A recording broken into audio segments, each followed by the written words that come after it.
Hello, so back again. This is part two. Unfortunately, I didn't have time to continue filming the other day. So anyway, we'll just get back onto where I was. So I was talking about iPods and my old iDJ2.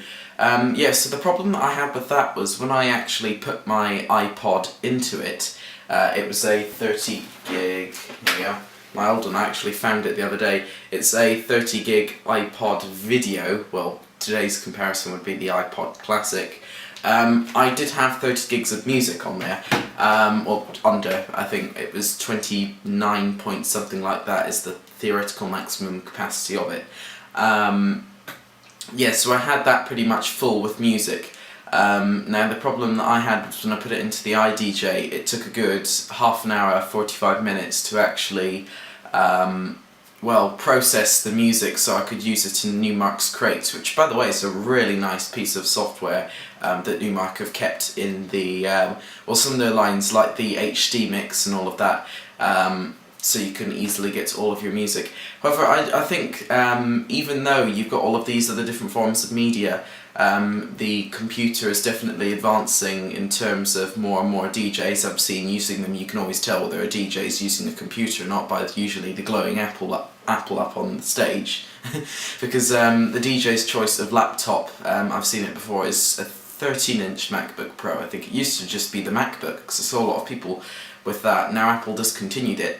I've also seen a lot of people as well with the MacBook Air, although the gripe that I had with that, as I was saying, is it doesn't have a FireWire port. That's not an issue for a lot of people, although it is for me, because I said I've got the sound card back there, but there's not a lot I can do about that. So that's mainly the issues that I was having with media. CDs are pretty much, they're still the club standard, although mobile DJing nowadays, I don't really see people using CDs as much as they used to be used. Another good YouTuber I actually recommend you go out and watch is it's youtube.com/JLDJUK, or Joe. He has a different form of media. He is the American Audio, American DJ. I always get confused between the two. I know American DJ is lighting, American Audio is, well, audio, so I'm assuming it's that.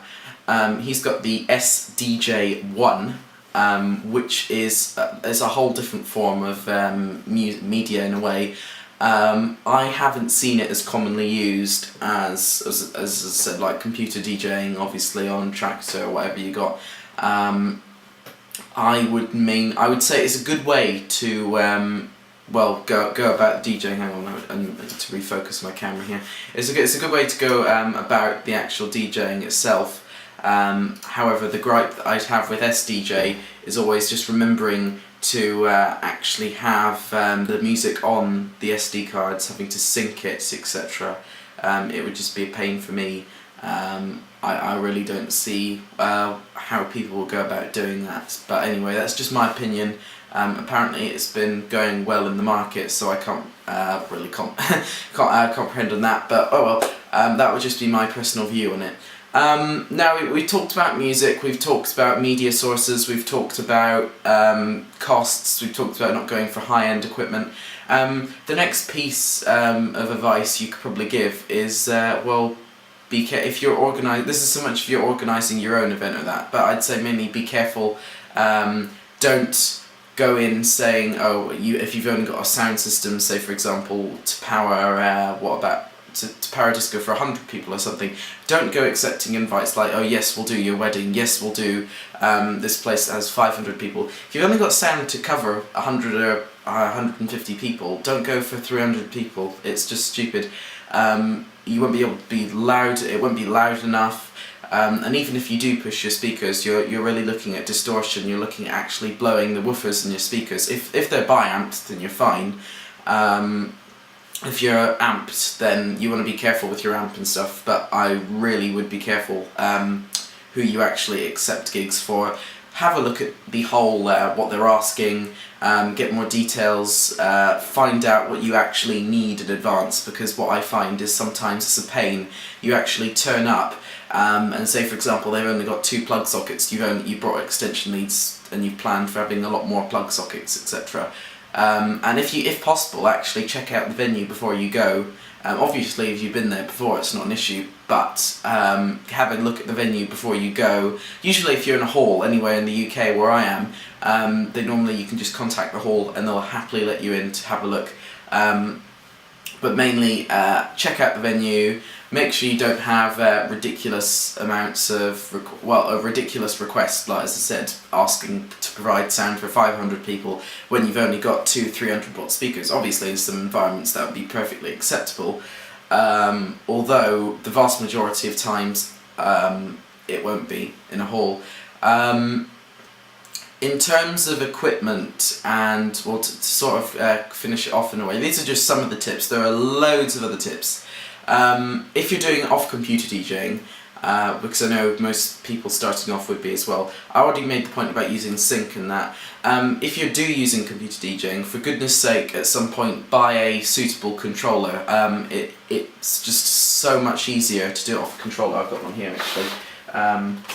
Mine isn't the best of controllers, it's the Numark Total Control. It's in the Q skin at the moment, although I need to change it to the Traktor skin at some point. It's a decent controller, it does its job well, it's compact, it's about the same size as the original iDJ. In fact, it's the vast majority the same actual design as the iDJ. Cheap nowadays as well, you get them on eBay for about 120 quid. This was 250 when I got it originally.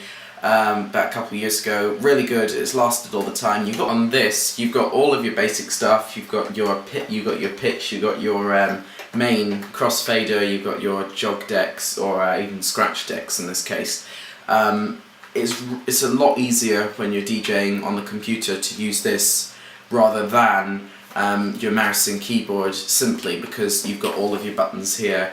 It can be like you're actually performing it properly, and it's just generally easier to get to where you need, because mouse and keyboard, it's a lot more difficult to actually get to the right control, for example. So that's mainly the thing I'd say go ahead and buy for computer DJing. You don't need a full end one like a Traktor S4 immediately, because those are like £799. Start off with something basic, start off with something cheap.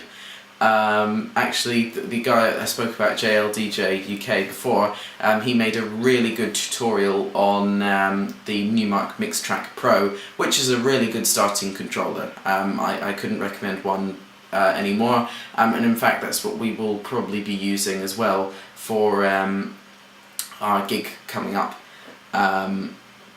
Simply because it's easy to transport. It will just simply go in and it's plug and play. And you'll find software packages like Traktor and that have relatively very good support for many different controllers across the board. And you can even set up your own, just so long as it's generic USB MIDI controller. So anyway, that sort of concludes in a way just a few several tips in a way for the mobile DJ. Obviously there's loads and loads and loads of more tips I could give, although that's probably the ones that I think are the most important for the time being. And you can add more in the comments below. So like, rate and like and subscribe. Okay, well I'll see you next